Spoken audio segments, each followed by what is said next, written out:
Bonjour les investisseurs, j'espère que vous allez tous bien. On est parti pour une nouvelle vidéo présentation de portefeuille. Aujourd'hui, épisode 62 du 7 octobre. Cette semaine, j'ai fait un peu mieux que le CAC, mais j'ai surtout bien enrichi mon broker. On va voir ça en détail, mais avant, on fait les recommandations d'usage. Je vous rappelle que je ne suis pas un professionnel ni un conseiller financier, mais un simple amateur qui cherche à partager sa passion. En aucun cas, je vous invite à répliquer les positions de mon portefeuille. Formez-vous et faites-vous vos propres convictions, pardon. Il y a beaucoup de choses gratuites sur Internet, donc il n'y a aucune raison de ne pas se former. Vous êtes seul responsable de vos investissements, du choix des positions et donc des plus-values et des moins-values qui vont avec. Ok, donc on regarde mon compte titre pour commencer. Donc cette semaine, j'ai fait moins 0,95%, donc j'ai fait légèrement mieux que le CAC. Sur le compte titre, je n'ai que Total Energy pour l'instant. À terme, j'aimerais bien avoir des sociétés étrangères ainsi que peut-être des foncières non éligibles au PEA. Ok, et donc du coup, cette semaine, Total Energy a perdu moins 3,16%. La semaine dernière, elle a fait un nouveau plus haut historique. En plus, elle a détaché son dividende. Cette semaine, le baril de pétrole, pardon, a perdu 10 dollars. Donc, normal que ça baisse un petit peu Total. Ok, on va aller voir le PEA. En attendant, n'hésite pas à mettre un pouce sur la vidéo, ça fait toujours plaisir, ça me motive très fortement et pour me récompenser pour mon honnêteté et ma régularité à faire des vidéos toutes les semaines. Ce serait super sympa de ta part. Ok, donc PEA, on voit en haut les mêmes chiffres que sur le compte titre, donc je ne fais pas la distinction entre le PEA et le CTO. L'ensemble des deux font mon portefeuille bourse. Qu'est-ce qui s'est passé de spécial cette semaine? Donc cette semaine, il y a surtout Xilam qui a encore perdu moins 28,82%. Donc j'avais dit que je me renforcerais, mais que j'attendais de voir où allait se planter le couteau, hein. Pour l'instant, c'est extrêmement baissier. On va voir jusqu'où ça peut aller. À ces prix-là, ça paraît super intéressant. Mais la semaine dernière aussi, ça paraissait super intéressant. Et malgré tout, on a perdu 30%. Donc à suivre jusqu'où on peut baisser. Le management a déçu, ils ont sorti leurs chiffres il y a une semaine ou deux et ça n'a pas plu au marché. Ils n'ont pas vraiment fait ce qu'on attendait d'eux, donc c'est pas cool. Cette semaine, qu'est-ce qui s'est passé d'autre? Donc j'ai vendu mon BX4, on va voir en détail les ordres que j'ai passés. C'est pour ça que, en partie, que j'ai enrichi mon broker. J'ai fait plein de trucs cette semaine. Donc il y a des sociétés qui sont en positif, qui sont en bon positif, alors que le CAC 40 est négatif, donc ça c'est cool. Par contre, j'en ai d'autres qui ont sous-performé le CAC grandement. Coface qui continue un petit peu à sous-performer le CAC. Bon, ils ont fait un partenariat avec Quadient, une société plutôt moyenne, et depuis, ça n'a pas de se casser la tête. Donc je vois que ça comme news, moi j'ai rien vu d'autre. Téléperformance, le couteau n'est peut-être pas encore tombé, hein, il s'est pas encore planté, pardon. On fait de nouveaux plus bas récents, donc c'est pas cool. GTT, bon, le baril de pétrole continue à baisser un petit peu et on est sous résistance. Donc pour moi, ça prend de la force pour passer la résistance avec force et volume, en espérant que ça arrive rapidement. Ou que ça descende un peu plus bas, que je puisse me renforcer, ce serait bien aussi. Qu'est-ce qui a sous-performé le CAC du coup cette semaine? Stellantis un petit peu, bon. Société Générale, qui depuis qu'ils ont sorti leur nouvelle guidance, ça n'a pas plu au marché, donc j'espère que ça va aller sur 19-20 euros que je puisse me renforcer. Qu'est-ce qui s'est passé de Total Energy? On l'a déjà vu, hein, le baril de pétrole, pardon, qui chute. On a fait un nouveau plus haut historique, donc il y a des prises de bénéfices tout à fait normales. Kering qui baisse un petit peu, ok, donc j'espère qu'on va pouvoir aller à 380-400 euros pour en prendre une deuxième. Métropole TV, donc elle aussi, on attendait en dessous de 12, on est enfin en dessous de 12. On est sur un support à 11,50, on verra tout à l'heure en graphique. J'espère que ça pourra descendre encore un peu plus bas, 11, 10 euros, ce serait cool. Et donc Zilam, on en a parlé, hein, depuis qu'ils ont sorti leurs chiffres, ça ne fait que chuter. Voilà, je m'étais allégé sur certaines small cap en lesquelles je croyais moins, j'avais gardé Xilam en me disant que bon, il y avait du potentiel, que le management était confiant. Ils ont un plan à 2026 pour doubler le chiffre d'affaires. Et là, les premières années se passent mal dans leur plan, donc je vais la garder, je vais la garder, je vais renforcer, mais je renforcerai une tendance haussière. Et pour l'instant, c'est ultra baissier, donc pour l'instant, je patiente. Ok, donc mes ordres cette semaine, qu'est-ce qui s'est passé? On commence par le compte titre. Donc j'essaie de timer le marché cette semaine, très franchement, j'essaie de timer le marché. J'avais des convictions à la baisse. Donc mercredi, j'ai acheté un produit à effet de levier pour jouer la baisse sur le CAC 40. Voyant que ça allait pas trop dans mon sens, j'ai coupé la moitié de ma ligne en légère perte. Et quelques minutes plus tard, je suis passé positif, grandement positif. Donc bon, j'ai soldé ma ligne. Je suis sorti plus ou moins flat de cette expérience. J'ai gagné 5-6 euros, il me semble, donc rien du tout. Vendredi, alors j'ai beaucoup stressé, en plus j'étais au boulot. Mercredi, quand j'ai fait mon premier test, j'étais au boulot, ça m'a très très stressé, c'est pour ça que je suis vendu un peu vite. Et par contre, vendredi, j'étais en RTT, donc là j'avais plus de temps. On attendait tous les chiffres de l'emploi US et on savait tous, enfin, tous les intervenants de marché nous avaient prévenu que si les chiffres de l'emploi étaient bien meilleurs qu'attendu, le marché risquait de baisser parce que ça voudrait dire certainement une augmentation encore des taux US, enfin, que Jérôme allait encore augmenter ses taux, quoi. Donc, bon, donc voyant que les chiffres étaient presque 2 fois meilleurs qu'attendu, j'ai pris de nouveau un effet de levier pour jouer la baisse sur le CAC 40. Et là, par contre, ça s'est pas bien passé. Le CAC 40 est trop remonté. Enfin, disons que rapidement, je me suis trouvé en gain de 4% en 20 minutes. J'étais très content. J'en voulais un peu plus. Je me suis dit, en voyant remonter le CAC 40, je me suis dit, bon, quand les US vont arriver, ça va redescendre. Je vais pouvoir vendre à un bon prix. Malheureusement, c'est pas vraiment ce qui s'est passé. On a fini la journée de vendredi pratiquement au plus haut et du coup, je suis sorti en perte d'environ 20 euros. Voilà, bon. Et sur le PEA, du coup, voyant que la journée de vendredi se passait extrêmement bien, que malgré les chiffres de l'emploi US, ça baissait pas, j'ai un peu pris peur, hein, donc j'ai préféré vendre mon BX4. Alors, cette semaine, la seule chose que j'ai fait sur le PEA, c'est vendre le BX4, hein. Je vous ai remis mes ordres d'achat de la semaine dernière sur le BX4. Voilà, pour que vous ayez l'information du prix. Je suis sorti plus ou moins flat, j'ai gagné 7 euros. Donc sur le PEA, j'ai gagné 7 euros avec le BX4, donc je suis sorti flat. Mercredi, j'ai fait une opération flat, j'ai gagné 5-6 euros. Et par contre, vendredi, j'ai perdu 20 euros. Donc au total, j'ai perdu 5-6 euros en faisant tous ces ordres. Donc c'est pour ça qu'en début de vidéo, je vous ai dit, j'ai fait un peu mieux que le CAC, mais j'ai surtout bien enrichi mon broker. Donc c'est pour ça que Crédit Agricole a bien performé cette semaine, peut-être. Non, elle a fait moins 0,12. Bon, elle a fait mieux que le CAC déjà. Ok, donc on va passer au fichier Excel. Le fichier Excel, donc du coup la version complète, bon, c'est le premier samedi du mois. Du coup, on va l'avoir en totalité, le fichier Excel. Qu'est-ce que je peux vous dire de plus du coup? Bon, on va voir sur le fichier Excel. Donc ici, on peut voir la même chose qu'on a vu sur les slides précédents, hein, c'est que j'ai perdu 0,95% sur la semaine, moins 209,33 €. Chaque semaine, je note ma performance. On peut voir ici que je suis passé en négatif sur l'année depuis le 6 août. Donc ça fait 2 mois que je souffre à être en moins-value depuis le début de l'année. Ma meilleure semaine, enfin mes meilleures performances étaient en début d'année où j'étais à plus 10% mi-février, pardon. Et j'avais dit, bon, je suis pas sûr que je puisse aller beaucoup plus haut. Le mieux serait peut-être de tout vendre et de repartir à zéro. Donc je l'ai pas fait. J'ai tout gardé long terme. Et donc là, je souffre. Je souffre. Mais bon, je regrette pas. Il y a certaines choses que je regrette, des sociétés que j'ai vendues bien trop tard, en tant que j'avais pas de conviction, on l'a vu en détail, notamment la semaine dernière de nouveau Atos en très grande perte. Bon, ben, il vaut mieux vendre tard que jamais, je pense, surtout quand on n'a plus de conviction sur les sociétés. Voilà. J'apprends, de nouveau j'apprends, j'espère que vous pouvez apprendre vous-même de mes erreurs et qu'avec le temps je vais m'améliorer et on va pouvoir s'entraider ensemble, à se montrer des bonnes façons de faire. Voilà. Donc sinon, qu'est-ce qu'on peut dire? Donc j'ai pas noté les 500 euros que j'ai mis sur le compte titre parce que bon, je l'ai mis un mardi, les 500 euros, et je l'ai renlevé vendredi. Ça a rien changé au final. Donc pour éviter d'avoir trop de lignes sur mon suivi d'entrée de capital sur mes comptes, voilà, je l'ai pas mise. Ça change rien quoi. Ça change rien, il s'est rien passé. J'ai mis 500, j'ai enlevé 500. Voilà, j'ai perdu 10 euros au final. Bon. Ok, donc ici, moi je me compare par rapport à trois indices.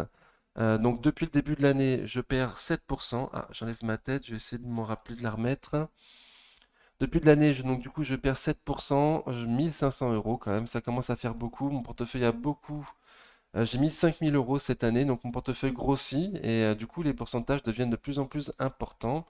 Les montants en euros deviennent de plus en plus importants, quoi. Donc moins 7% sur l'année. Je me compare par rapport au CAC 40 qui lui a fait plus 9, donc c'est nul, ma performance est nulle.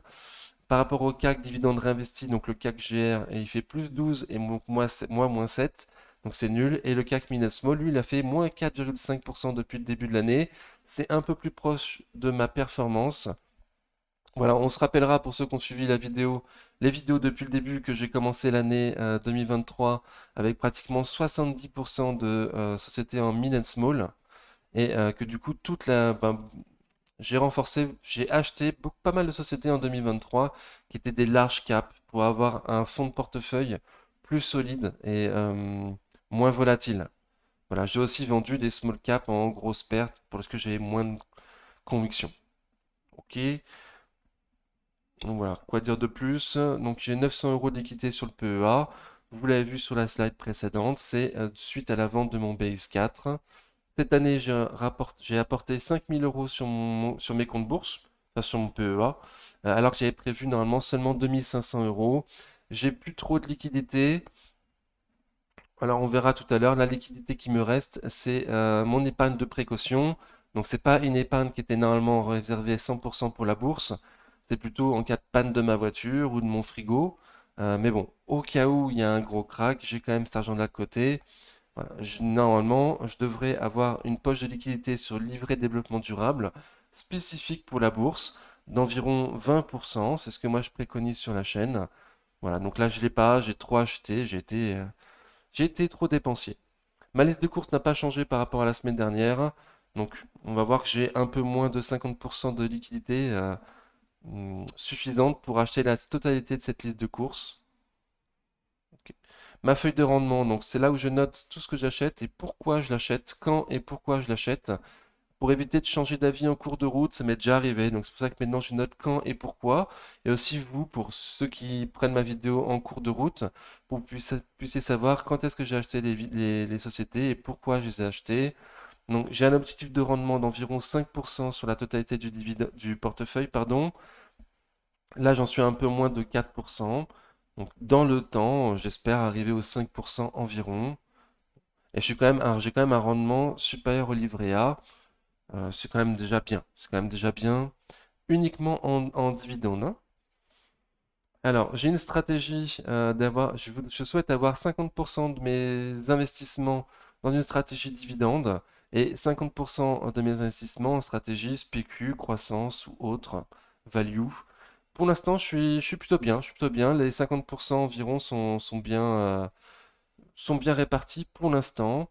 J'ai pris en compte pour mes sociétés de dividendes toutes les sociétés qui avaient un rendement supérieur à 3%.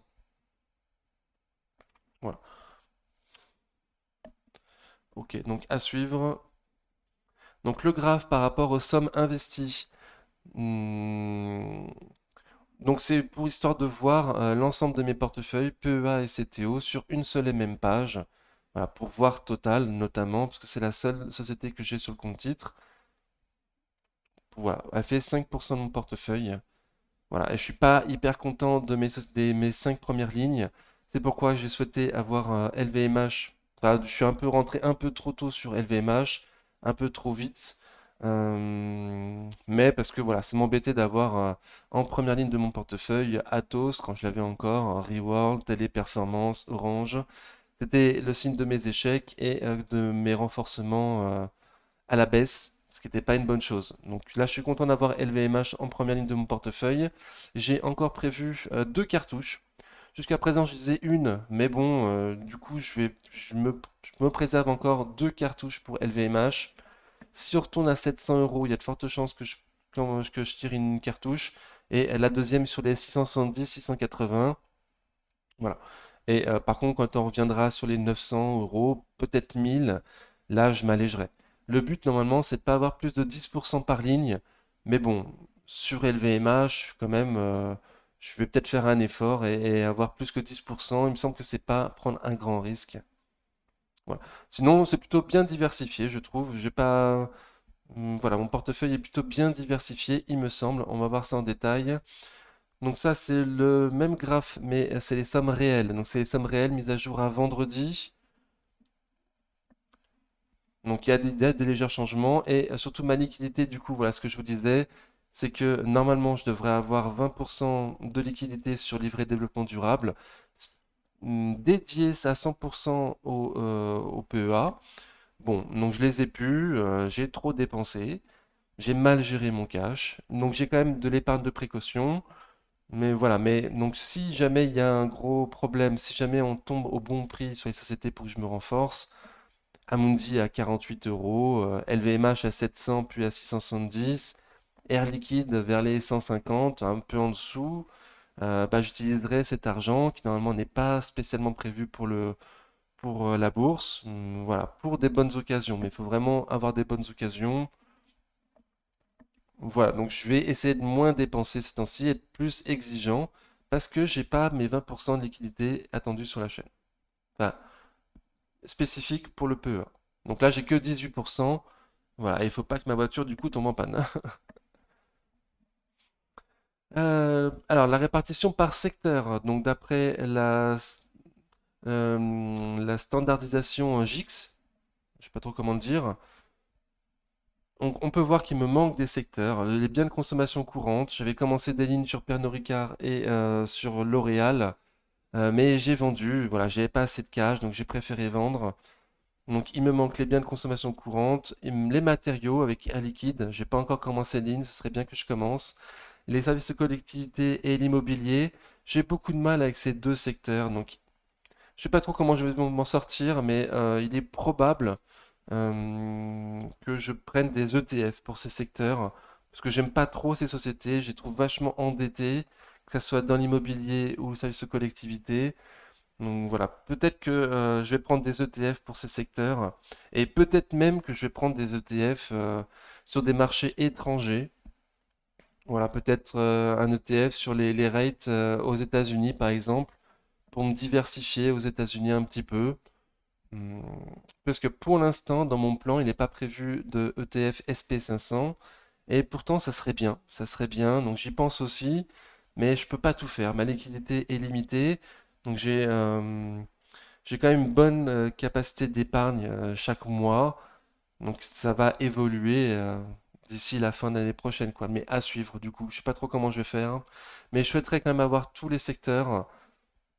Voilà, mais je souhaite pas non plus avoir des sociétés trop endettées ou en quel en tout cas j'ai pas de grande conviction. Voilà, ce serait trop fragile pour moi.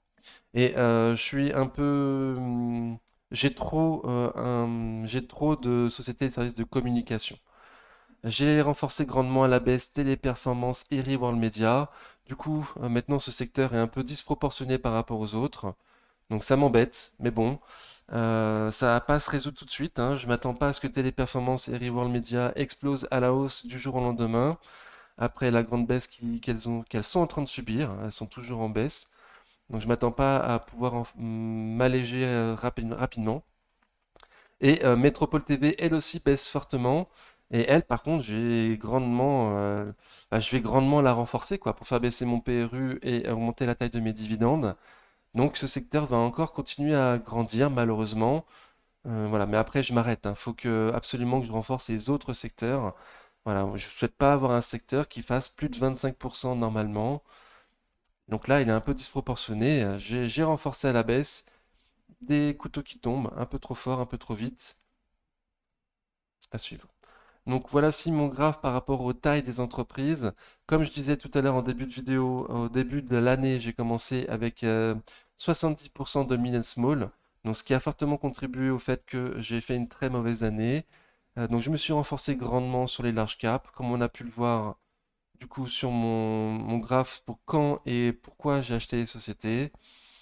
Alors, j'ai acheté Exilam en février 2023. Il faut savoir qu'à la base, je l'avais sur le compte titre depuis 2021. Je l'avais acheté parce qu'elle était dans un range, donc c'était juste une question graphique. À aucun moment, j'ai regardé les fondamentaux de l'entreprise. Et quand le range a cassé, bah, je suis resté dessus. Donc c'est pour ça, c'est l'une des raisons pour lesquelles maintenant je marque quand et pourquoi je rentre sur une société. Et en février 2023, un petit peu par vengeance et parce que ça avait énormément baissé, je me disais que ça pouvait pas baisser plus, eh ben j'ai racheté une Nixilam sur le PEA. Donc voilà, donc, je l'ai acheté à 30 euros, maintenant on est en dessous de 10.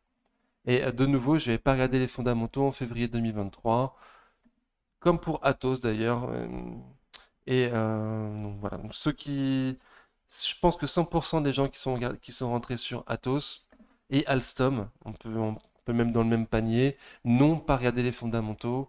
Donc maintenant, ça est parti de mon process Oups. D'investisseur. Je regarde les fondamentaux des entreprises avant de rentrer dessus. C'est obligatoire. Et j'ai des exigences maintenant.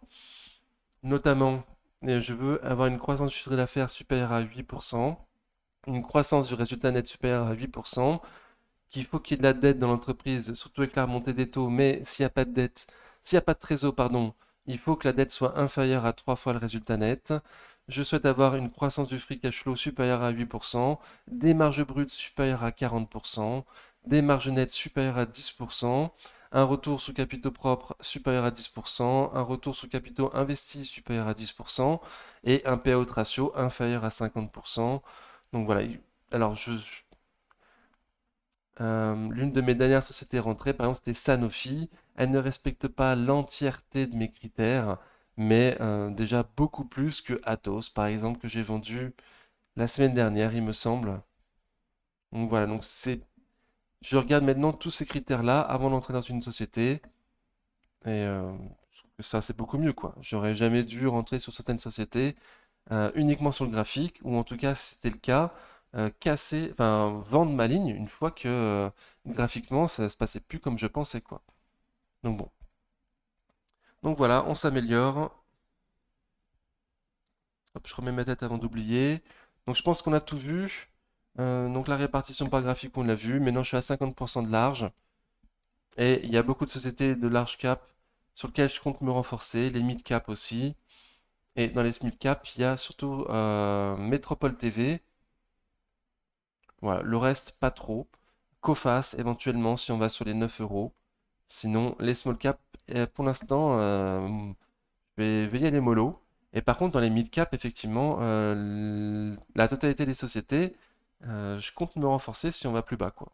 Effectivement, donc les mid et de large, je compte grandement me renforcer s'il y a des bonnes occasions. S'il y a des très bonnes occasions. Ok. Donc j'espère que ça vous a convenu. Une fois par mois, on va faire en totalité le fichier Excel. On passe au graphique. Alors en graphique, ABC arbitrage. ABC arbitrage, on est un... Donc en semaine, on est un peu bas. On est un peu bas. On a un prix intéressant. On est au-dessus des 5,73 qui est potentiellement un stop pour certains d'entre vous et les 6 euros. Dividende réinvesti parce que c'est surtout une société à dividende qui verse un dividende trimestriel. ABC Arbitrage ça donne ça. Donc là, on est dans un support. On en a parlé sur la chaîne. Donc personnellement, si ça descend à 5,50, à 5 et à 4,50, je compte me renforcer tous les 50 centimes. Pour l'instant, j'ai pas spécialement les liquidités pour mes ambitions, mais voilà, j'ai une bonne capacité d'épargne, donc je compte quand même trouver l'épargne suffisante pour me renforcer à chaque niveau si on y va. ABC Arbitrage a fait une très mauvaise début d'année. Les indices n'ont pas beaucoup bougé, donc ABC Arbitrage gagne de l'argent, surtout qu'il y a beaucoup de volatilité. Et il n'y a pas eu non plus beaucoup de fusion-acquisition cette année. Et c'est aussi une des sources de revenus d'ABC Arbitrage. Donc ils nous ont prévenus avoir fait un très très mauvais début d'année. Donc les chiffres, potentiellement on peut aller plus bas. C'est pour ça que je dis ça, potentiellement on peut aller plus bas. Faut faire gaffe. Après, ça fait très longtemps qu'elle existe ABC Arbitrage. Elle est assez solide. Elle fait surtout son beurre quand il y a des grands moments de volatilité. Donc j'espère que d'ici la fin de l'année, il y aura plus de volatilité et qu'ABC Arbitrage fera une bien meilleure deuxième partie d'année que la première. Ok? Mais en tout cas, potentiellement, stop en dessous de 5,73. À ces prix-là, c'est pas dégueulasse. Mais voilà, les chiffres n'ont pas été bons pour ce début d'année, donc attention, on peut aller plus bas. Air Liquide, je suis pas dessus, Air Liquide, je suis pas dessus, mais je la surveille. Surtout vers les 150 euros, légèrement en dessous, ça serait cool. Elle a fait moins 1,25% sur la semaine, donc elle a fait un peu moins bien que le CAC. Donc il y a une petite tendance baissière là de court terme. J'espère que ça va perdurer, que je puisse commencer ma ligne moi sur les 150 un petit peu en dessous sur le support. Bon, pour l'instant, a rebondi sur MM200 jours, mais RSI en dessous de 50. Il y a moins de volume ces derniers jours que la moyenne du mois. Donc j'ai quand même bon espoir qu'on puisse aller un petit peu en dessous de 150, que je puisse commencer ma ligne, en prendre 5 pour commencer. Voilà, histoire qu'elle reparte pas sans moi et me renforcer plus bas si on y va. S'il y a des meilleures opportunités d'ici la fin de l'année. Pour l'instant, on est un peu haut. Amundi, elle, donc elle a un PER très très faible actuellement, en dessous des 10. Elle a rien fait sur la semaine. Zéro pile poil. Donc on a un bon prix à ces prix-là. On n'est pas très cher en tout cas. On n'est pas très cher. Potentiellement on peut aller plus bas, hein. Le top du top c'est 42-45. Mais déjà à ces prix-là, c'est pas nul du tout, hein. PER de 8 il me semble. Avec un rendement d'environ 7-8%. Donc c'est vraiment pas mal. Voilà, donc j'espère que ça va descendre légèrement plus bas que mon support, vers les 48-50 euros. La dernière fois que je me suis renforcé sur Amundi, c'était à ces prix-là. Donc j'espère que ça va de nouveau y retourner. Et si c'est encore plus bas, ben de nouveau me renforcer beaucoup plus bas. Amundi, ils ont augmenté leur prix ces temps-ci. En plus, ils risquent d'avoir des synergies avec la fusion de l'Ixor. Euh, donc je m'attends à ce que l'année soit quand même pas mauvaise pour Amundi, hein. Voilà, donc c'est pour ça qu'à ces prix-là, avec un PER en dessous de 10, ça paraît intéressant Amundi, hein. Ok, mais on n'est pas très loin de mon PRU, donc je vais attendre quand même qu'on soit un peu plus bas pour me renforcer. Vu mon peu de liquidité, je prends pas le risque. Si j'avais déjà mes 20% de liquidité uniquement prévus pour la bourse et qu'en plus à côté j'avais mon épargne de précaution, oui, j'aurais renforcé Amundi à ces prix-là, fait augmenter la tête de mes dividendes, mais là c'est pas le cas. Donc je vais patienter, être un peu plus exigeant. Athos, je suis plus dessus, j'aurais dû l'enlever. Donc elle a de nouveau perdu 20% cette semaine, ok. Force à tous ceux qui sont dessus, hein. J'espère que ça va se reprendre, que l'État va rentrer dans le business, qui vont essayer de sauver, voilà, que ça va se reprendre et repartir vers des prix plus intéressants. Mais bon, les chiffres vont bientôt sortir pour Atos, certainement qu'ils seront pas bons. En plus, ils ont plus de cash, donc il va falloir qu'ils fassent une augmentation de capital. Voilà, moi je vois pas trop comment ils peuvent s'en sortir, Atos. Donc je suis sorti en validant mon énorme perte. Voilà, j'espère que pour tous ceux qui sont dessus, hein, que ça va bien se passer. Je suis sincère, mais moi, je lâche l'affaire. On la reverra plus, Athos. Pour moi, c'est pas bon, hein. BNP Paribas, je suis pas dessus, mais vu que j'ai deux banquières sur trois, on garde toujours la troisième. Alors, je passe vite parce que la semaine dernière, j'avais fait BNP, après j'avais oublié Coface. Donc cette semaine, je fais Coface, et après, on verra BNP Paribas. Donc Coface, ça baisse de nouveau. La semaine dernière aussi, ça avait baissé. On avait cassé le support déjà la semaine dernière. Donc là, ça continue à baisser. Moins de 3,31%. C'est quand même deux fois moins bien que le CAC. Bon, je sais pas trop pourquoi, hein. Il n'y a pas de news, à part cette news avec Quadient. Mais bon, c'est pas, c'est pas une news intéressante, quoi. Donc bon. À ces prix-là, on a un rendement supérieur à 10% sur Coface. Ça me paraît intéressant. Un PER très très faible de nouveau sur Coface. Voilà. Moi, l'opportunité, ça sera en dessous de mon prix, mon, mon prix de revient unitaire, mon PRU, donc plutôt vers les 9 euros, 8-9 euros. Voilà, les plus bas de mars 2022. Ok, moi je me renforce à ces prix-là. Plus haut, je suis pas sûr. Et sur la chaîne, j'avais toujours dit en dessous de 12, ou dernièrement j'avais même dit en dessous de 12,40 parce qu'à 12,40 ça faisait pile poil 10% de rendement. Il y a 1,24 € de dividendes prévus pour cette année, donc à 12,40 j'étais pas non plus sûr que ça puisse aller beaucoup plus bas. Donc c'est descendu plus bas, c'est descendu plus bas, mais les prix me semblent intéressants, un PER très faible. Voilà. Tant qu'il n'y a pas de récession, je pense que ça va plus ou moins se tenir vers ces prix-là, hein. Un rendement supérieur à 10% sur une société qui est solide. Euh, voilà, il me semble que c'est un bon plan, mais elle est avec parcimonie, quoi. La grosse occasion, pour moi, sera plutôt 8,50, 9 euros, si on y va. À ces prix-là, un début ligne, c'est pas nul. Moi, je trouve ça bien. C'est que mon avis. Mais je comprends pas la baisse. Je comprends pas non plus cette grande baisse. Si vous avez une idée, n'hésitez pas à mettre en commentaire. Ok, donc Crédit Agricole, c'est ma banquière long terme. Elle a fait moins 0,12 cette semaine, donc très très bien. Les bancaires, il me semble qu'elle continue à surperformer le CAC. Donc très très bien. On est toujours sous résistance. On n'arrive pas à passer là les 12 euros. Mais bon, ça accumule. Voilà, donc j'espère, mais ce n'est qu'un espoir, qu'on accumule, qu'on prend de la force pour passer les 12 euros avec force et volume et aller voir plus haut. Donc notamment le comblement du gap à 13,85. Je me suis pas assez chargé pour m'alléger à ces prix-là. Voilà, dommage. Dommage. Mais à ces prix-là, pour ceux qui voudraient s'alléger vers les 13,85 au comblement du gap, ça me paraîtrait intéressant. Pour plus de sûreté, peut-être attendre le passage des 12 euros pour avoir un momentum. Voilà, mais malgré tout, là, pour l'instant, ça accumule. Ça accumule avec du volume intéressant. La montée des taux va être bénéfique pour les bancaires. Donc, ça me paraît être un bon plan. Ok, donc on se fait du coup Société Générale. Société Générale, elle, c'est la plus mauvaise des bancaires. Elle a perdu moins 1,54% sur la semaine. Donc elle, par contre, elle sous-performe le CAC. Elle sous-performe le CAC. Donc j'ai pris pour un trade. Pour rappel, j'ai pris un trade peu de temps avant le scandale de la SVB Bank aux US qui a fait chuter lourdement toutes les bancaires. Donc malheureusement, mauvais timing pour moi, mauvais timing. Mais bon, il me semble qu'elle a du retard, donc je garde. À mon prix, j'ai un super rendement, c'est quand même pas mal. Si on va sur 19-20 euros, ce que je vous disais tout à l'heure, je me renforce. Voilà, mais au-dessus, peut-être pas. Au-dessus, peut-être pas. Hmm, Voilà. Après, moi, le plan du nouveau management sur Société Générale m'a bien plu. Moins en quantité, mais plus en qualité. Je trouve que c'est exactement ce qu'il faut sur Société Générale. Après, j'ai un doute sur le montant du dividende. J'ai un doute sur le montant du dividende. Je n'ai pas trop bien compris s'il allait être supérieur cette année par rapport à ce qui était prévu ou pas. Donc à suivre, à suivre. C'est pour ça que je ne vais pas prendre trop de risques pour l'instant. Je vais attendre de voir le montant du dividende.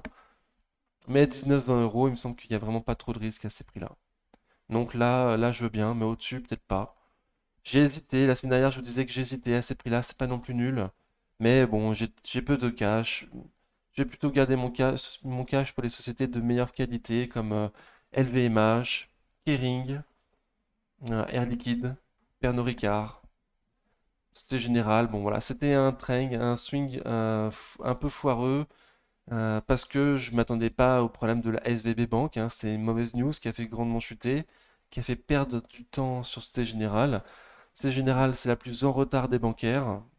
Et avec le nouveau plan donné par le management, elle a encore baissé de nouveau, ce qui lui fait prendre plus de retard.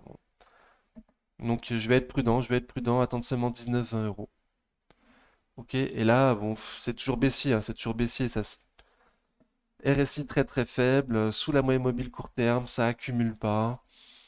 Donc il me semble on préserve M200 semaines.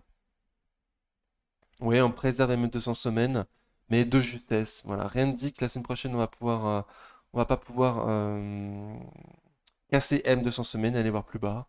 Donc je suis prudent. Et je vous dis ça, je vous ai pas expliqué pourquoi j'ai vendu mon BX4, ou il me semble pas, en tout cas pas suffisamment. Donc j'avais un BX4 que j'avais pris la semaine d'avant, parce que j'étais baissé sur le CAC. Mais là, je trouve quand même que vendredi, s'est bien repris, on a du mal à casser les 7000 points sur le CAC. Pareil pour les US qui ont fini bien vert quand même vendredi. Donc voyant tout ça, estimant quand même qu'il y avait une sacrée force, j'ai préféré ne pas prendre de risques et ne pas essayer de timer le marché avec mon BX4. Donc le BX4 c'est un ETF qui joue la baisse du CAC 40 avec un levier x2. Donc c'est une façon de timer le marché ou de se protéger. Mais vu la petite taille de moi, mon BX4 que j'avais pris, c'était plutôt pour essayer de timer le marché. J'étais baissier, donc j'ai pris le BX4 pour accompagner la baisse. Voilà. Mais là, je trouve que quand même, ça s'est bien tenu sur les 7000 points. J'étais surpris. Donc, ne voulant pas timer le marché, j'ai préféré vendre mon BX4. Voilà, donc c'est pour ça que je voulais juste dire ça, être un peu plus complet par rapport à la vente de mon BX4 flat.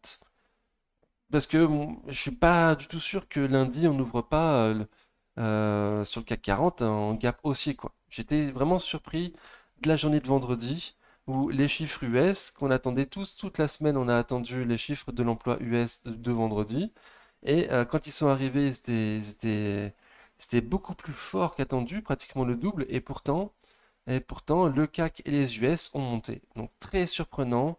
Voilà. Pour éviter de timer, je préférais garder tout en cash et éviter d'avoir un produit. Ok. Donc on a fait Coface, on a fait les bancaires, on n'a pas fait BNP du coup. On n'a pas fait BNP. BNP moins 0,74% sur la semaine. Donc il me semble que c'est Crédit Agricole qui a fait la meilleure semaine, encore une fois. En plus, Crédit Agricole, il y a eu des news. Il y a eu des relevés d'objectifs de cours, il me semble, sur Crédit Agricole. J'ai pas vu sur BNP, il me semble pas. Mais voilà, les bancaires, ça se passe pas mal quand même, hein. Dividendes réinvestis, on voit un peu mieux. Elle aussi, on a du mal à passer là, les 62 euros, les plus hauts récents. Mais je m'attends à ce que là, on accumule pour pouvoir passer avec force et volume les 62. Voilà, combler ce gap à 62,57 avec un corps et aller voir les plus hauts récents à 66 euros. Voilà, moi je m'attends à ce que les bancaires continuent à performer et à surperformer le CAC. Bon, peut-être pas Société Générale, malheureusement. Equasens, elle a fait moins 0,96 sur la semaine. Ok, donc elle a fait un peu mieux que le CAC, très léger. Les chiffres sont sortis la semaine dernière. Donc cette semaine, voilà, ça fait moins 0,9. Donc bon, on est dans une résistance. Les prix de 70-75 sont pas nuls. Hum, Le top du top, c'est 60-65, on est d'accord.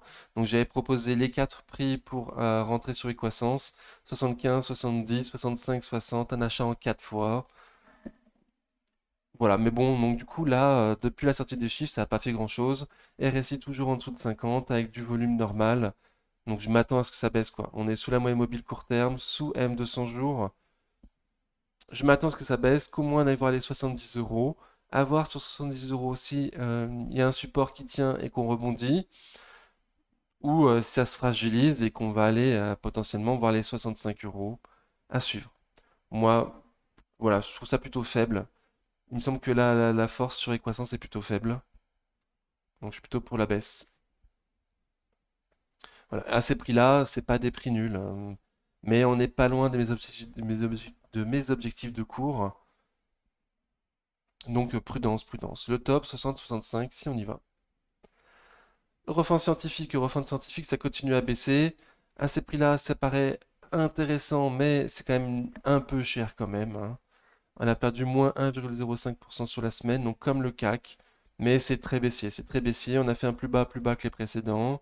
On est toujours sous la moyenne mobile court terme, avec un RSI faible. Bon, donc c'est baissier. C'est baissier, à un prix qui semble pas nul, attendu par beaucoup, hein, entre 48 et 55. Voilà, moi je me renforce sur les 48-50 si on y va. Et pour l'instant c'est extrêmement baissier. Donc attention, et c'est quand même un peu cher Eurofins, hein. Ça le vaut peut-être. Il y a de la croissance, c'est bien géré depuis des années. Un leader mondial. Donc ça le vaut peut-être, mais l'opportunité pour moi elle est plus bas, 48-50. Voilà, peut-être même en dessous, à suivre. Pour l'instant c'est baissier quoi, faire gaffe. Couteau qui tombe. Ça tombe pas abrupt, ça tombe pas de façon trop forte, mais ça baisse quand même, quoi. Euronext, pareil, hein, un petit couteau qui tombe, là, on arrive à des prix super intéressants, sincèrement, on est arrivé à des prix super intéressants. Voilà, donc pas sûr que ça reste à longtemps à ces prix super intéressants. Elle a fait plus 0,15% sur la semaine, donc elle fait quand même bien mieux que le CAC. Surtout vendredi, avec un RSI qui repasse au-dessus de 50. Donc le prix semble canon, surtout par rapport au prix que moi je vise. avec un PER qui est pas non plus énorme sur Euronext. Pourtant, il y a des excellents fondamentaux. En plus, il y a un moat. Il me semble que c'est une opportunité. Voilà, je l'ai suffisamment dit sur la chaîne. Donc, je vais pas me répéter 10 000 fois, hein. Il se passe pas grand-chose. Potentiellement un double bottom. Il y a cette figure en forme de double bottom un peu partout sur les indices et sur les... euh, su- alors sur les indices, non, c'est plutôt un double bottom baissier, quoi. Mais sur certaines valeurs plus fortes, il y a un double bottom. Donc voilà, à suivre. Là, c'est ce que je vois plus ou moins sur Euronext, avec un objectif vers les 68-69 euros. Voilà, au-dessus des M200 jours en tout cas, donc vers M200 jours, à voir.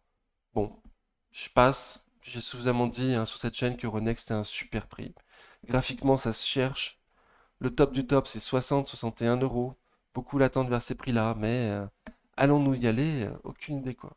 Et elle aussi, elle a pâti dans le début premier semestre où les indices étaient vraiment très très flat. C'est pas passé grand-chose avec très peu de volume et peu d'introduction en bourse. Donc forcément, les chiffres de 2023 vont pâtir de la comparaison par rapport aux chiffres de la comparaison pardon, par rapport aux chiffres de 2022. Mais il n'empêche qu'à ce prix-là, c'est un prix canon, quoi. À mon avis, à mon humble avis d'amateur. J'ai remis ma tête, oui. Ok. GTT, donc en belle tendance haussière. On consolide pour moi entre 100, 115 là, 120. J'espère qu'on prend de la force pour passer les 120 euros avec force et volume, combler le gap et aller voir plus haut. Mais elle a quand même perdu moins 2,23% sur la semaine.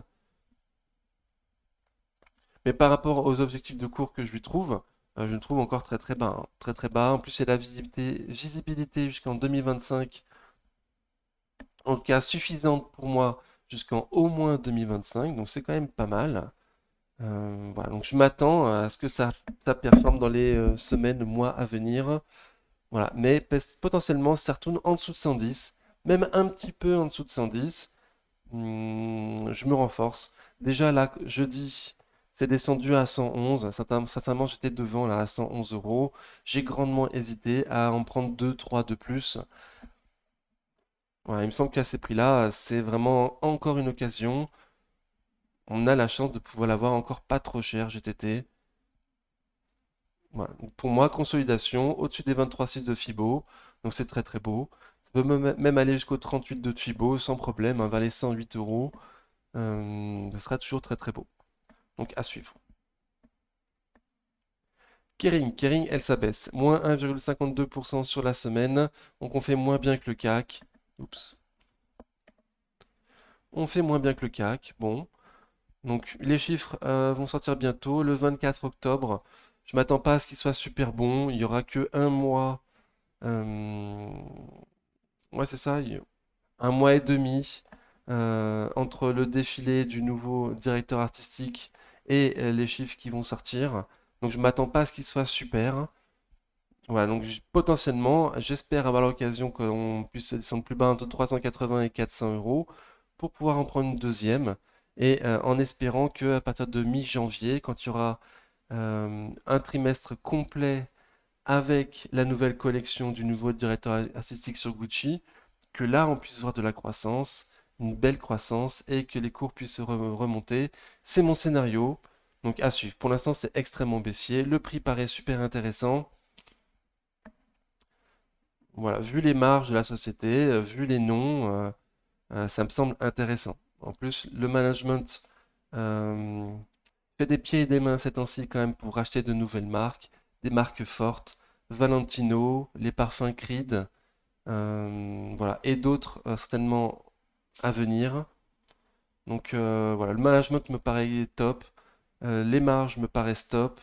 Je vais faire un pari, je vais miser sur la reprise de la croissance sur Gucci et la performance du management pour les années à venir. Donc c'est pour ça une deuxième sur 380-400 euros me semblerait intéressant. Je mettrai à profit ce prix-là si on y va. Si on reste au-dessus, je suis pas sûr. Je suis pas sûr que moi je tenterai le coup.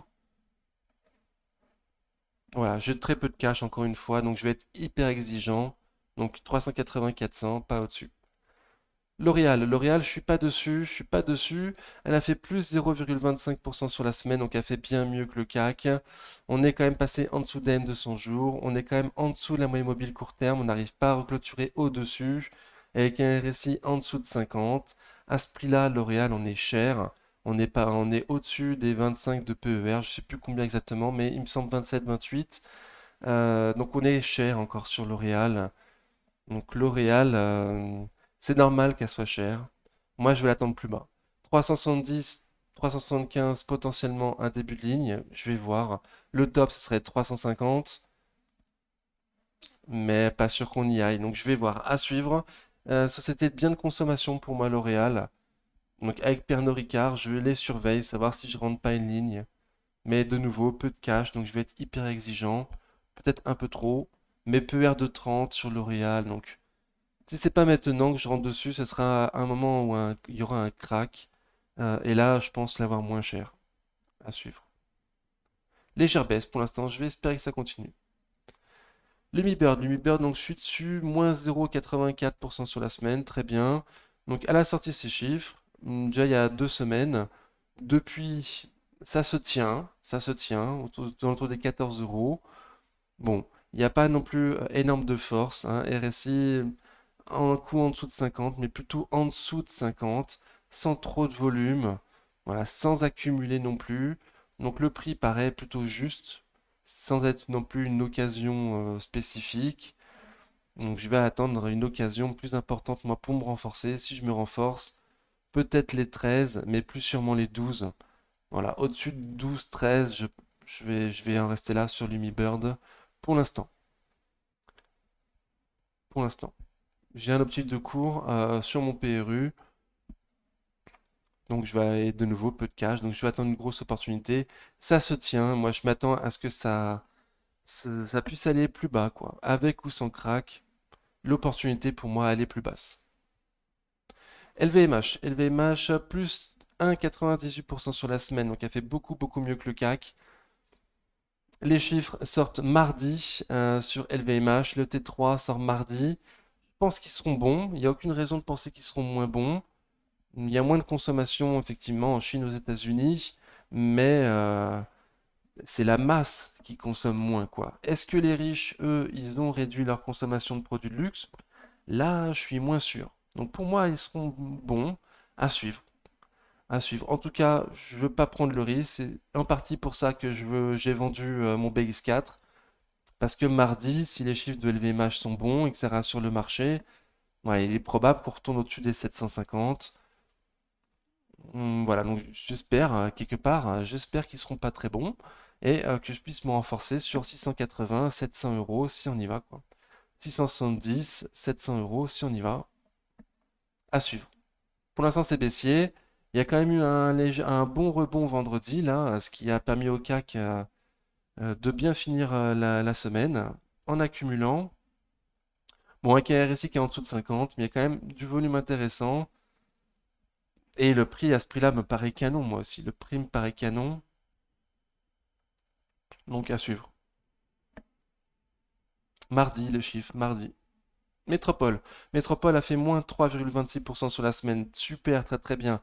Donc on l'a longtemps attendu cette chute, hein. Moi j'ai toujours dit sur la chaîne de commencer sa ligne en dessous de 12. Là on est sur le support des 11,50, donc très très bien. J'espère qu'on va pouvoir aller encore plus bas, 11, 10 euros. À ce prix-là, on a déjà un rendement de 7-8%, il me semble. Et à 10 euros, on aura un rendement de 10%. Donc moi mon PRU il est trop élevé. Et je vais fortement me renforcer entre 10 et 11. Je sais pas encore dans quelle proportion, mais en tout cas, pour l'instant, c'est extrêmement baissier, sous résistance oblique baissière, sous la moyenne mobile court terme, dans un support, certes, 11,50, ça tient pour l'instant. Voilà, je croise les doigts fortement pour que ça craque et que je puisse me renforcer plus bas.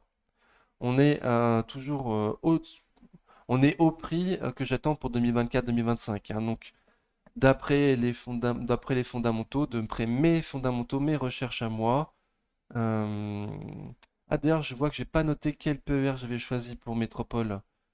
Mais ça doit être un PER de 10, il me semble, hein. En tout cas, pas au-dessus, hein. Je pense pas au-dessus de 10 pour Métropole, hein. Je vais pas viser au-dessus de 10. Il me semble que j'ai prévu un PER de 10 sur Métropole. Donc là, on est légèrement en dessous du PER de 10. Et je pense que ça vaut moins, quoi. En tout cas, l'occasion, là, je pense qu'on a un prix plutôt juste. Et l'occasion, elle sera plus basse, quoi. Donc je vais me renforcer fortement si on a une belle occasion. Orange. Orange avait plus 1,14% sur la semaine. Très très bien, fait beaucoup mieux que le CAC. Des belles recommandations également cette semaine pour Orange. Euh, des brokers ou analystes, je sais plus, ont un objectif de cours vers les 13 euros. Voilà. Ça a remis un petit peu de peps sur l'action Orange. Mais bon, on avait vu dernièrement qu'elle avait rebondi sur les 61,8 de Fibo suite à la grande hausse. Donc, tout va bien quoi sur Orange, tout va bien. C'est une grosse mémère, elle va pas bien vite, c'est sûr, mais elle joue bien son rôle de défensif quoi. RSI toujours au-dessus de 50, avec du volume toujours présent. Graphiquement, on fait des plus bas de plus en plus haut, donc très très bien. Maintenant, je attends qu'on fasse un plus haut que le précédent, et que bon an, mal an, tranquillou, à son rythme, qu'on puisse aller voir beaucoup plus haut, quoi. Bon, je garde pour le dividende. Est-ce que je m'allège à 13? Je sais pas. Pour l'instant, plutôt non. Voilà, je suis plutôt dans le genre investisseur, j'achète et je garde. En plus, société à dividende, dividende qui paraît safe. Le nouveau management a l'air pas mal. Elle veut en plus augmenter le dividende sur Orange. Donc d'un centime, on est d'accord, c'est pas. Mais c'est le geste, quoi. Elle arrive, elle augmente le dividende d'un centime. Moi, ça me plaît, quoi. Il me semble qu'il y a du potentiel pour aller plus haut sur Orange. Donc je garde. Très très bien. Pour l'instant, je joue bien son rôle de défensif. Très très bien. Pernod Ricard. Pernod Ricard, je suis pas dessus. J'étais dessus. J'ai visé le niveau des 160. J'ai clôturé en dessous des 160. Donc j'ai bien fait. Ça continue à baisser. Elle a fait plus 0,48 sur la semaine. Donc très bien. Elle fait bien mieux que le CAC. On est légèrement en dessous d'une résistance. Ah pardon, j'avais visé les 170 moi. J'avais visé les 170 et je vais clôturer quand elle est passée en dessous. Là, on était sur le niveau des 160. Donc on a un petit peu bavé en dessous des 160 à 157. Pour l'instant, ça se tient bien, mais bah, c'est toujours très baissier, quoi. C'est toujours extrêmement baissier, sous la moyenne mobile court terme. Voilà, on pourrait mettre une résistance oblique baissière. Donc pour l'instant, c'est moche, c'est ultra moche. Ça distribue, c'est toujours en survente. Voilà, donc certains achètent à ces prix-là parce que ces prix sont vraiment pas dégueulasses. C'est pas nul du tout d'acheter à ces prix-là. On est d'accord. Le support plus bas pour moi, c'est plutôt 150. Et je pense que 150 sera costaud, costaud. Donc j'espère qu'on va y aller. Je surveille, de nouveau, je surveille. Il n'est pas impossible que si on va jusqu'au 150, que je commence une ligne. Voilà, après, étant un peu ric-rac sur mon cash, est-ce que je vais attendre une tendance haussière pour entrer dessus? Ce serait plus raisonnable. Voilà, mais bon, à suivre, quoi, à suivre. Je sais pas trop encore comment je vais la jouer. Ça me plaît, les prix commencent à être intéressants. Ils commençaient déjà depuis 170, hein, mais voilà, plus on descend, plus c'est intéressant, quoi, à suivre. Mais bon, ça distribue en survente, avec du volume quand même qui vend. Donc c'est pas beau, quoi. C'est vraiment pas beau du tout, hein. Donc à suivre. Le plus prudent, c'est de la continuer à la suivre, à la regarder, et pas y mettre un doigt pour l'instant, quoi. Revend Média, l'une de mes plus grosses boulettes de l'année, moins 0,32% sur la semaine. Ah bah très bien, elle surperforme le CAC sur la semaine, donc très très bien. Mais c'est un gros couteau qui tombe, quoi. Sous résistance oblique baissière, sous la moyenne mobile court terme, avec un RSI en dessous de 50. Voilà, c'est une small, ça souffre. Ça souffre. À ce prix-là, franchement, c'est donné, quoi. Reward, c'est donné, mais le management déçoit. Les chiffres en plus c'était pas non plus terrible. Bon après ça se comprenait avec avec les acquisitions qu'ils ont faites récemment, certes, mais bon, voilà, c'était pas non plus fou quoi. C'est pas non plus fou. Donc on va attendre. Moi je vais attendre, enfin je vais attendre. Je vais continuer à souffrir dessus. À ce prix-là, ça paraît canon de chez canon. Hors de question que je vende. Voilà. Je suis rentré trop fort trop vite, certes. Bah maintenant j'assume. J'assume. Je vends pas, je m'allège pas. Ça vaut au moins 5 quoi. Là, on a 3. Donc bon, mais après, je m'attends à ce que ça puisse descendre, aller encore plus bas, hein. Voilà. Quand le marché n'en veut pas, ils en veulent pas, quoi. Ça peut toujours descendre plus bas, plus bas, plus bas. Pour l'instant, c'est extrêmement baissier. Ruby, moins 0,75% sur la semaine, donc très très bien. Elle aussi a fait mieux que le CAC, super. On a été faire quand même un plus bas que les précédents de octobre 2022. Donc ça m'a pas plu. Donc à la marge quand même, on n'a pas été non plus beaucoup plus bas. Mais ça me plaît pas. Voilà, je suis pas serein sur Ruby. J'ai pas spécialement prévu de me renforcer. On est en dessous de mes, enfin mon PRU à moi, il est en dessous de mes objectifs de cours. Voilà, le Ruby, bon, c'est une reprise plutôt moyenne que j'ai pris surtout pour le dividende, donc je compte pas me surexposer sur Ruby. Hum, Il y en a, enfin, si je devrais prendre une société, enfin, si je devrais me renforcer sur les dividendes, il y en a d'autres que je surveille avec des meilleurs fondamentaux comme FDJ, un super prix actuellement, mais je me renforce pas sur Ruby. Je me renforce pas sur Ruby, je vais voir où ça va aller. C'est quand même, géographiquement, elle est quand même implantée dans des lieux assez dangereux, euh, assez instables, c'est ça que je veux dire. Donc je vais pas prendre trop de risques, quoi. Je vais pas prendre trop de risques sur Ruby, j'en reste là. Après, là, c'est extrêmement baissier. On a fait un plus bas que les précédents. C'est quand même, voilà, je m'attends à ce que de nouveau on refasse des plus bas, un plus bas que les plus bas du 3 octobre 2022, quoi. 2023, pardon, hein. Donc, pour l'instant, il y a une tendance baissière de court terme, quoi. À court terme, à moyen terme, et on peut même dire à long terme, du coup, hein, parce que depuis 2018, ça baisse, quoi, hein. Donc, à court, moyen et long terme, Ruby, c'est baissier. Donc, aucune raison de me forcer enfin, de me renforcer, quoi. Je vais être prudent. Super dividende à ce prix-là, je suis pas sûr que ça puisse aller beaucoup plus bas. On est limite value sur Ruby, on est d'accord, mais si demain il y a de nouveau un, un putsch dans un pays sur lequel Ruby est bien implanté, ça peut faire mal. S'il y a un tremblement de terre aux Caraïbes ou en Afrique, sur un pays où Ruby est bien implanté, ça peut faire mal, quoi.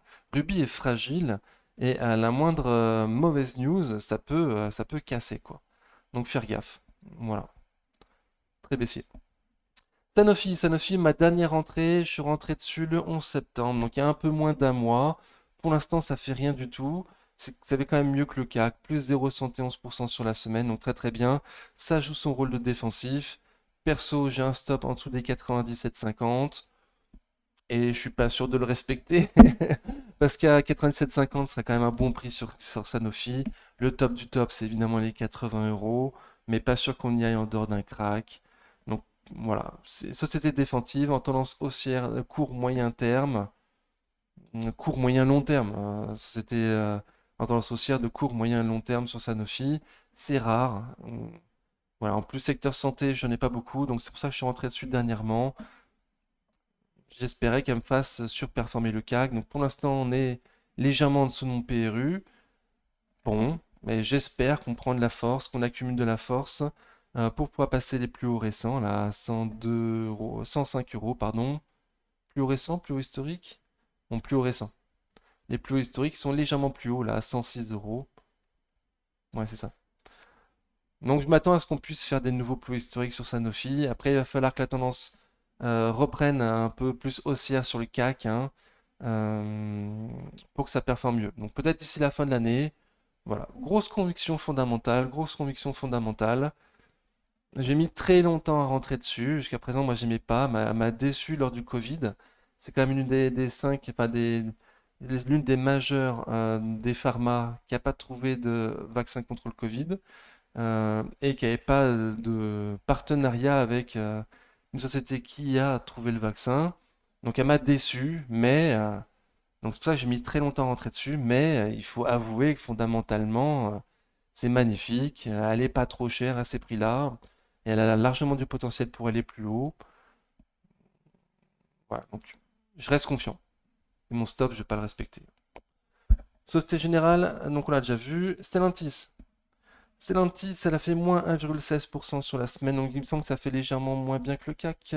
Oui, c'est ça, de pas beaucoup, mais légèrement moins bien. Elle aussi, la tendance est quand même pas mal, hein, haussier moyen long terme, haussier de court moyen long terme. Alors long terme, plutôt voilà, hein, en gardant comme ça, c'est le haussier de long terme. Et à court terme, bon, ça se cherche. Ça semble quand même haussier de court terme, quoi. D'ici depuis 2 mois, c'est quand même haussier. Donc assez surpris. J'avais proposé une vision en tasse avec anse. Alors, la tasse, elle a un fond de tasse assez chelou. Donc je m'attends, enfin là je vois que la anse que j'avais proposée fait un peu le même truc. En double bottom, peut-être, un peu comme je vous ai dit tout à l'heure, en forme de double bottom, un peu disgracieux, hein, je vous l'accorde, mais dans l'esprit, moi je le vois un peu comme ça. À ces prix-là, c'est pas cher, c'est le plus faible PER que j'ai dans mes sociétés. Certes, après, donc il y a un très bon dividende à ce prix-là, il y a un très bon management. Graphiquement, ça semble haussier. RSI toujours au-dessus de 50, ça accumule légèrement. Bon, il manque du volume ces temps-ci, il manque du volume. Voilà, donc je suis assez mitigé. Moi, je garde pour le long terme. Potentiellement, ça peut aller à 20 euros et au-dessus, ce serait pas déconnant. Mais le secteur automobile, moi, me paraît assez dangereux. Les Chinois, Tesla, mettent grave la pression quand même sur les prix. Les marges ont été excellentes en 2022, le seront certainement en 2023, mais même un peu moins que 2022, je pense. Et en 2024, les marges seront moins bonnes, hein, clairement, avec l'augmentation la main-d'œuvre, avec les négociations en cours aux US, euh, avec les syndicats, plus la réalité chinois et Elon Musk qui baissent les prix. Voilà, je m'attends à ce que les comparaisons en 2024 soient moins bonnes, quoi. Voilà, donc pour tout ça, je reste très très prudent. Je reste très très prudent. Voilà, on est loin de mon prix, donc super. Ça, super, je bouge pas. Moi, je bouge pas tant qu'on n'est pas en dessous de mon prix. Donc potentiellement seulement quand il y a un crack, ou potentiellement en 2024, quand on se rendra compte que les marges de Stellantis ne sont plus à 10-11%, mais sont descendues à 5%. Je serais pas non plus étonné. Et pour moi, le dividende, il est quand même safe, même pour les années futures, quoi. Donc je garde long terme à suivre. STM, elle a fait plus 2,6% sur la semaine. Donc super, ça repart à la hausse, ça fait beaucoup beaucoup mieux que le CAC. Mais pas cool, parce que moi j'attendais sur 38 pour m'en forcer. Et que là on n'y va pas quoi, on prend pas la direction des 38, ça rebondit sur les 40. Donc j'avais prévenu hein, que bon, à ce prix-là c'est vraiment pas cher, STM, on est vraiment pas cher du tout. Donc il n'était pas sûr qu'on aille sur les 38. Là ça repart fort. Ça repart avec un RSI au-dessus de 50, du volume normal. Bon, par contre, ça accumule pas. Donc les gros ne se rendent pas forcément dessus.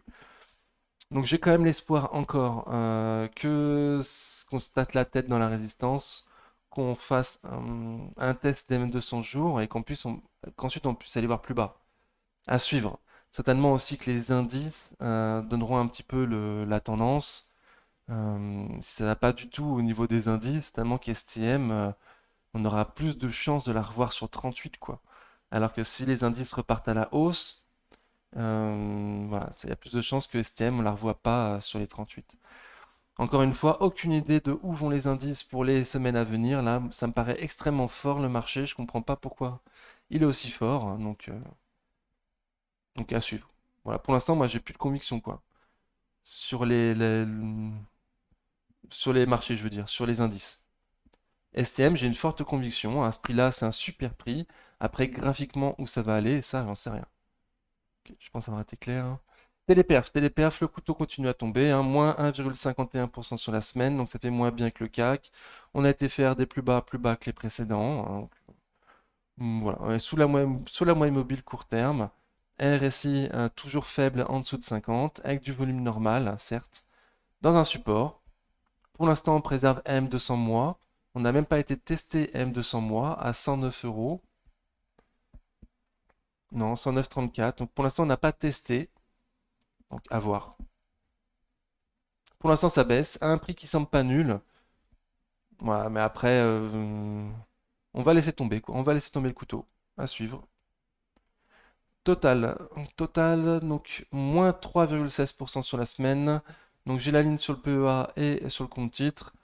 Hmm, voilà, donc sur un support des 60 euros dont on avait parlé sur la chaîne, hein, lors de ma vidéo de mercredi.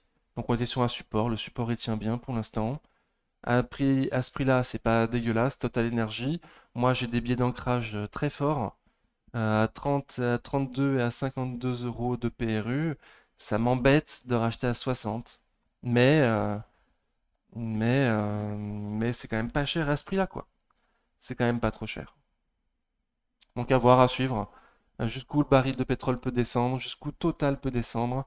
Si ça retombe dans le support à 55-56, là, si ça retombe combler le gap à 55-32, je me renforce, c'est sûr. Au-dessus, non. Au-dessus, non. Mon biais d'ancrage me l'interdira. Et je n'ai pas envie non plus de faire monter trop mon... bah, de faire baisser mon rendement, quoi. Donc sur un support, à suivre. Exilam, ça chute. Exilam, ça chute. Moins 28,82 encore cette semaine. Ça fait que chuter, ça fait que chuter, ça fait que chuter. J'ai perdu un max de pognon sur Exilam depuis 2021 que je suis dessus. Voilà, j'étais rentré dessus sans regarder les fondamentaux et j'en paye le prix aujourd'hui. Donc c'est une leçon apprise et bien apprise. Voilà, au moins ça aurait servi à ça. Ça fait cher la formation, certes. Hum, mais là c'est bien rentré dans le crâne. Donc à suivre. Jusqu'où ça pourrait aller? Je vais attendre un retournement graphique, une tendance haussière, l'accumulation de deux sommets, deux creux haussiers les uns par rapport aux autres. Voilà, pour remettre une bille, faire baisser mon PRU.